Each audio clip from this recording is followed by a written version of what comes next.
God, this is going to be a big problem for the Toronto Raptors as the Raptors head to Indiana on a second out of a back-to-back, and they hit a brick wall in the fourth quarter, or maybe in the second half at this point, as the Raptors lose 118-104 to the Indiana Pacers, and with that, they're now 7-7 of the season. And you're darn right, the Raptors just collapsed to the Indiana Pacers, who actually were coming off their worst loss to Denver on Wednesday. And this was completely unbearable for the Toronto Raptors. Now it's not embarrassing, yeah, but it's stupid because in the end you look like absolute idiots. You turn over the ball and there you go.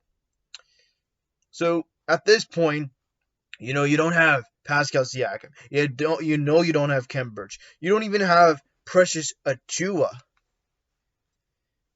And by the looks of it, if I can go back to the score app real quick, I know I may be a little late on this shenanigans, but Fred VanVleet was out with an illness. Okay, that's not fun, is it? No, it is not. So now you got to come on to Indiana on a second night of a back-to-back, and it looks like it's all like, hey, look, you're the worst team. You got to beat the Pacers. It didn't look like it, and it sucked. Let's get through this game, and hopefully I can just, get on with it. Right off the bat, I'm actually recording the video I'm recording here instead of on the table. Yes, I do have the new table loaded up, but I'm not gonna use it until I'm assuming I might use it next week. But I'm gonna try and see what it does. If it works, it works. Although if not, then I'm going to record the video from here. All right. So let's just get through this game. Let's see how this goes. All right. First period was an oh boy, tough start. I mean, the Raptors turn over the ball with travels and bad passes. We saw Indiana making a 3-pointer. Oh boy, Buddy Hield gets the and one, and then Raptors get fouled, and then Trent Jr. gets fouled on the 3-pointer. But however, he made 1 of 3. I'm assuming that was the case. We saw some good defense, but the offense was never seen in the first. And then, of course, just to think that we're going to make we're making it close because it was actually a close game. Let's hope we can get the lead. No. They called a travel on a double dribble on Gary Trent Jr. And instead of taking the lead, you're now down by first, 28-26. Now it's not too bad because, hey, look, you're down by 2. It's a couple points there and there, so I wouldn't be that mad about it. Second period was electric. It was actually much better in the second because for the second period, we know. Hold on. Anunoby makes a layup. The Raptors defense start clicking up, and you're starting to take you make your 3-pointers. Flynn makes a scoop shot. Porter Jr. takes the offensive charge against Indiana. I mean, he takes the charge. And then of course, Flynn makes a 3-pointer. Delonte Bannon makes a 3-pointer. Well, except Indiana makes the 3-pointers of their own. Because, yeah, they're dangerous for their 3-pointers. Anunoby makes a dunk. And then Flynn makes a buzzer beating layup to put the Raptors up 65-52.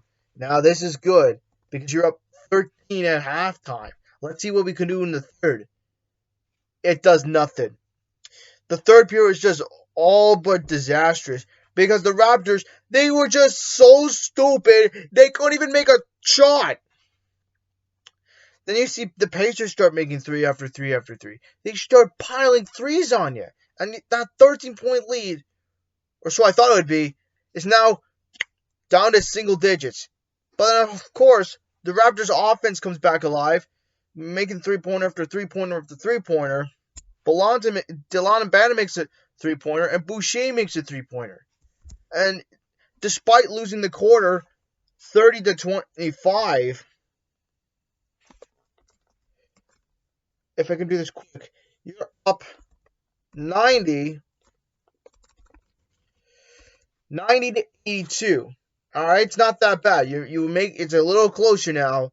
And then what the hell happened? Yeah, the Pacers just start getting their chances. They even cut the lead up. Oh yeah, Pacers make a wide open three. Oh, they're gonna make a 3-pointer. The threes just keep raining on for the Indiana Pacers every freaking time, and then the team just freaking does nothing.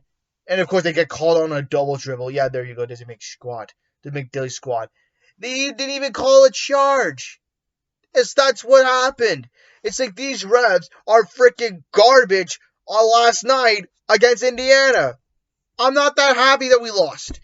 Yeah, the Indiana Pacers. Oh, they have their young players. Yeah, does it look like I give a damn? No, I don't give a damn right now. First half was pretty good. The second half was just an instant Titanic collapse. Completing all challenges. Oh, it's not that bad. Oh, you think it is bad? It is terrible. It is so bad, especially in the third period. In the fourth quarter, you're just getting crushed by Indiana. You're getting crushed by the young guns. What doesn't help is that we just sucked. Was it worse than when my wording is screwed up? Is it worse than Oklahoma? The game against Oklahoma? Absolutely. Except this time, instead of getting destroyed, you have the lead, and then you just hit a brick wall. Oh, that's a first. Really? Is that a first in my books? No. I know they're trying the hardest. Yeah, but they're gonna tank. Yeah, does it look? I'm saying it again. Using that word ain't gonna help. And I'm gonna say this: tanking will do more harm than good for the Toronto Raptors. Literally. And the Raptors just lost to Indiana, who in this case is stinking garbage. Field goal percentage. Let's just go through the stats. Field goal percentage. The Raptors hit 37 out of 94. 39% from the field goal. The Raptors made 20% three-pointers, while the Pacers just outscored you 50% on field goals, and three-pointers 44%. It's still fucking unacceptable at this point. Yeah, let that phone ring. I don't care at this point. Like Oklahoma, you made a percentage of 43 field goals and 36 three-pointers. Percent of from three-pointers. Here, no, I don't think so. It's worse.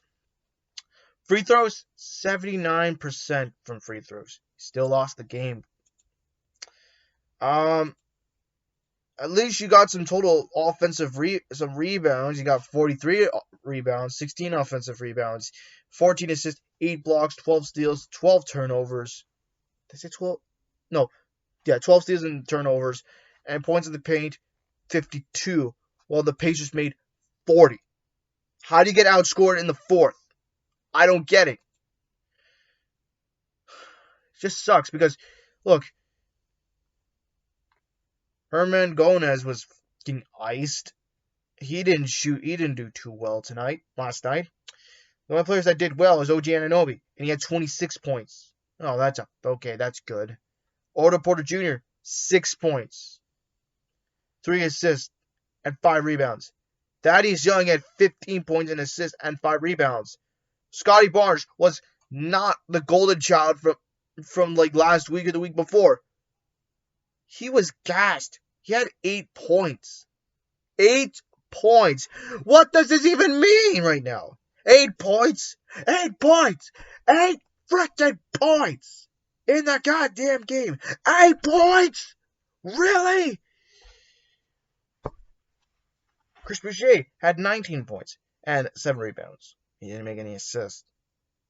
Malachi Flynn had 8 points, an assist and 2 rebounds. I said Delano Bannon had 4. Well, Delano Bannon had 14 points, and Christian Coloco is just doing what Christian Coloco does. Had only 2 points. He does not do shit. Some of the other players. Former Sacramento King Buddy Hield had 22 points. Jalen Smith had 16 points, 5 rebounds, and 2 assists.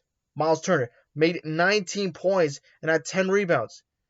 Tyrese Halliburton had 8 points and made 6 offensive rebounds. Andrew Nembhard made 8 points 2 rebounds, and 3 assists. Benedict Mathern, I don't know what Benedict, whoever his name is, last name is, had 15 points. Isaiah Jackson had 10 points, 5 rebounds, nothing else. TJ McCollum had 2 points. Former Raptor O'Shea Brissett had 8 points and 3 rebounds.